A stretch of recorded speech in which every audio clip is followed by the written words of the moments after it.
Bonjour à toutes, bonjour à tous, bienvenue dans cette vidéo. Merci à vous tous d'être là.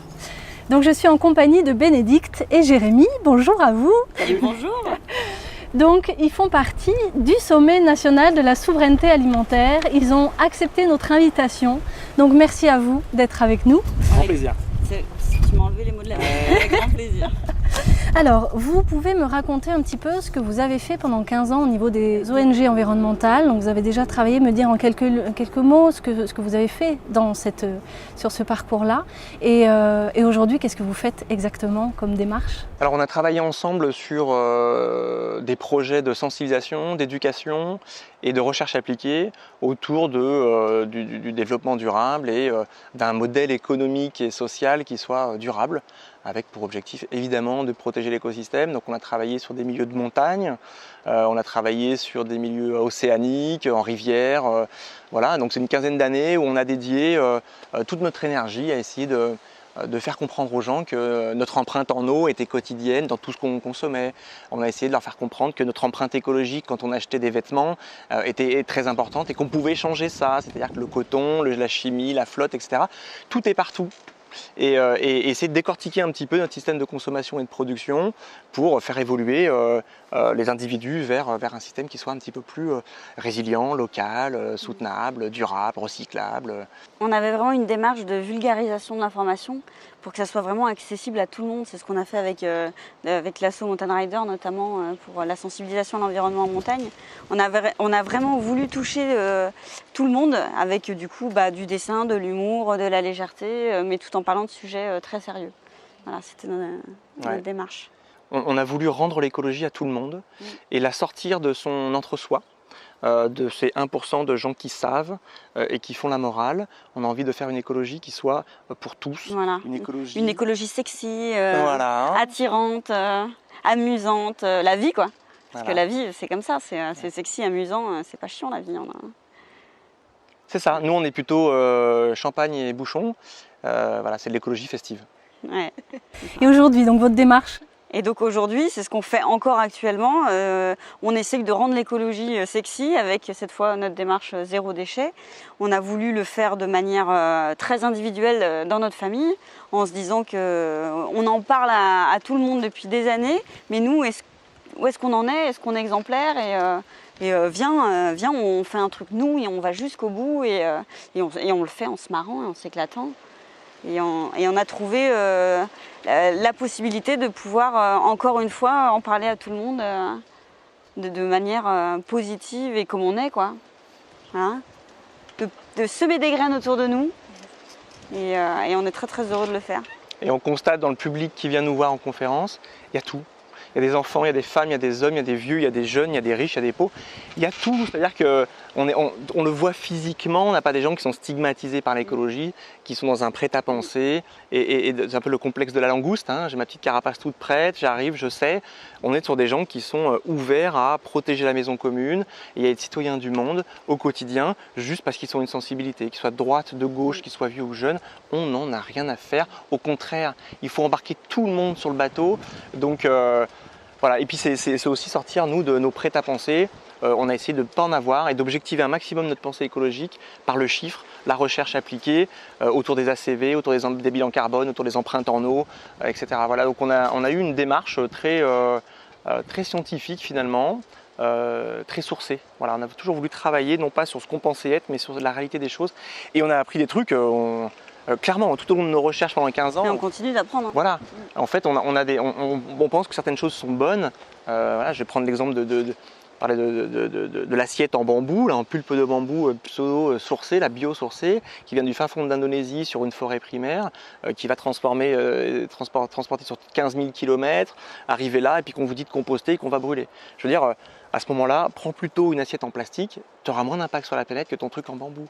Et je crois qu'à un moment donné, ça sert à ça de faire de la recherche appliquée, c'est de regarder la réalité de l'écologie. L'écologie n'est pas dans ce qu'on pense être. Un sac en papier n'est pas écologique.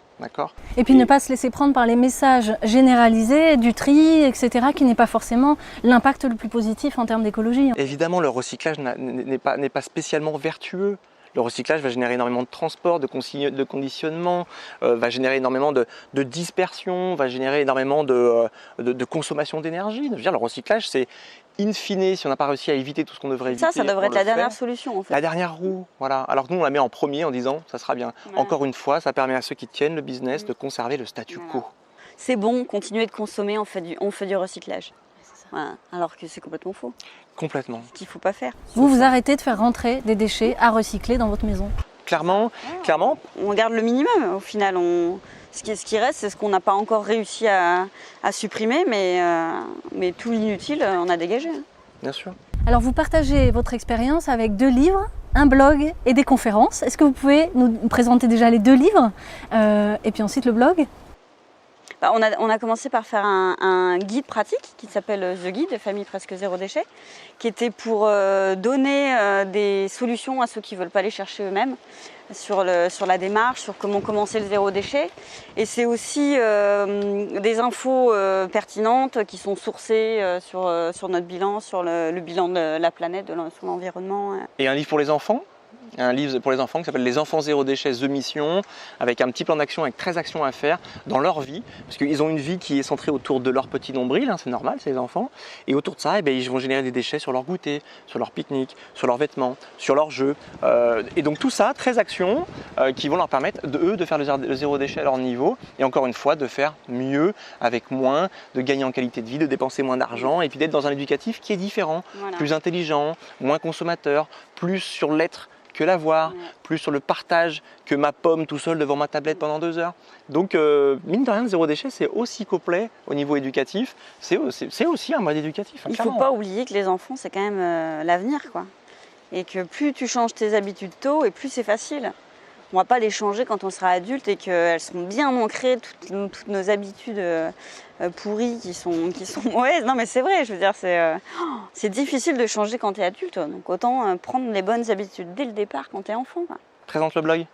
Et on a fait donc un blog qui est famille0déchet.com où là c'est vraiment notre expérience personnelle depuis le démarrage, on a lancé notre aventure où on écrit simplement des billets d'humeur illustrés sur nos petites aventures, nos échecs,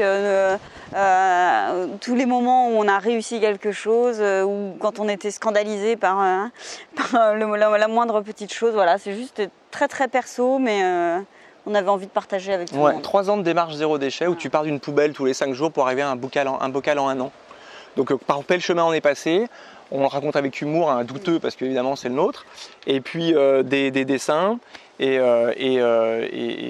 tout ça en couleur. Voilà. Et les gens se marrent parce que forcément ça résonne. Bah oui, parce que c'est vrai, on n'est pas parfait et puis on le dit bien et on le raconte bien. Et... Par contre, quand tu vas jusqu'au bout de la démarche, que tu lâches pas, que tu es patient, au bout, je pense qu'aujourd'hui, notre bilan, nous, écologique, il est quand même très très haut. Voilà. On commence, et on l'a chiffré avec les bilans carbone, les bilans en eau, etc.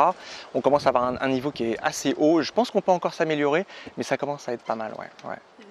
Et puis on fait des conférences pour expliquer tout ça. On tourne un petit peu dans tous les pays francophones, France, Suisse, Belgique, a priori le Québec.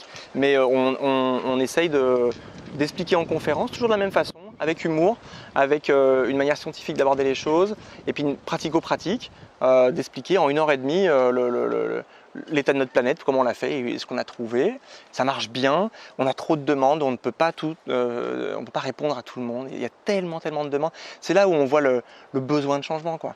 Moi j'ai une demande de conférence tous les 2 jours, c'est impressionnant, c'est tous les jours, j'ai un mail là-dessus.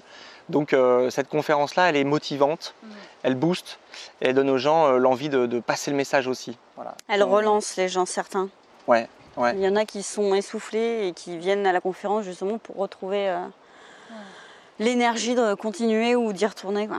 Et je rebondis avec ce que tu disais, c'est-à-dire qu'on a l'impression que la société civile est complètement prête à avancer, à progresser. Elle a juste besoin d'impulsion, elle a juste besoin de savoir un petit peu les chemins des possibles. C'est un peu ce que j'appelle la rencontre de tous ces acteurs pour nous montrer le chemin des possibles. Et du coup, je pense que c'est aussi le reflet de ça. Hein. Clairement, et c'est là où les hommes politiques sont vraiment pas bons. Oui. Et à la bourre. C'est-à-dire que je pense que s'ils étaient un peu intelligents, je pense qu'il y en a un qui pourrait proposer un programme comme on le demande, c'est-à-dire la relocalisation, etc. Il pourrait très bien le proposer, mais Il ferait un carton, hein. Il ferait un carton total. Et il serait élu au premier tour, le gars. Mais c'est clair, le nombre de gens qui veulent aller vers autre chose, vers le sens et tout ce qu'on a raconté pendant toute cette interview, c'est juste... Alors justement, je voudrais y venir. Est-ce que vous pouvez nous présenter de quoi vous allez nous parler dans la longue interview, donc une version longue qui va vous être proposée au mois d'octobre en diffusion libre et gratuite pour tous. De quoi vous allez nous parler? Faites-nous un petit résumé, qu'est-ce que vous allez aborder? On va aborder déjà ce qu'on a pu nous trouver dans le zéro déchet en termes de mode de vie, en termes de sens à notre vie. On va vous raconter comment on l'a fait parce que ça a l'air compliqué, mais en fait il n'y a rien de compliqué. On va vous expliquer nous notre conception de la société et ce qu'on voit derrière le zéro déchet, mais globalement la transition écologique.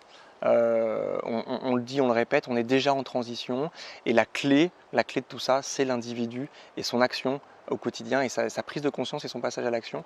Nous sommes la révolution, voilà. Nous sommes les colibris qui allons un par un faire le changement. Voilà, ça, on va en parler beaucoup dans l'interview, je pense. Qu'est-ce qui vous a donné envie de participer et de dire oui à notre invitation de participer au sommet national de la souveraineté alimentaire?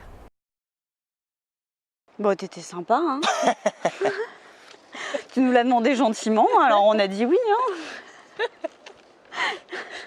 Non, mais bien sûr. Non, mais c'est vrai qu'au 42e mail. Voilà, on s'est dit, on n'a plus le choix là. Non, mais bien sûr, tout ça, ça nous touche. C'est important de communiquer et de passer encore l'info et d'avoir un impact. Et on a l'impression qu'en faisant ça, on aura encore plus de monde qui va nous écouter et qui aura envie de changer, qui aura envie de faire quelque chose. Et c'est hyper encourageant, c'est important de le faire, je pense. Donc voilà, nous avons avec nous Jérémy et Bénédicte qui nous ont partagé leur expérience, le fruit de leur expérience qui va être rempli de sources d'inspiration pour vous donner envie de vous aussi prendre votre responsabilité de citoyen, d'éco-citoyen et qui va, je vous invite vivement à aller visiter leur blog, de lire leur livre qui est riche, rempli de plein de dessins, plein d'humour qui donne très envie, c'est très vivant. N'hésitez pas à aller voir la conférence aussi qui est très drôle. Vous allez pouvoir vous enrichir de tout un tas de choses passionnantes. Merci de votre expérience, merci de ce que vous faites. Merci pour tes compliments. Ça donne envie. En tout cas, je vous donne rendez-vous au mois d'octobre pour voir toutes ces interviews longues, d'1 heure, 1h30 environ pour chacune. Vous allez pouvoir vous remplir d'expérience et d'inspiration. Merci à tous de nous suivre, d'être fidèles. Vous avez tous les liens dans la description de la vidéo pour voir leur blog, leur livre et puis toute la suite du programme du Sommet national de la souveraineté alimentaire. Je vous dis à très bientôt et puis bonne fin de journée. Bonne fin de journée. Au revoir. Salut. Prenez soin de vous. Ciao.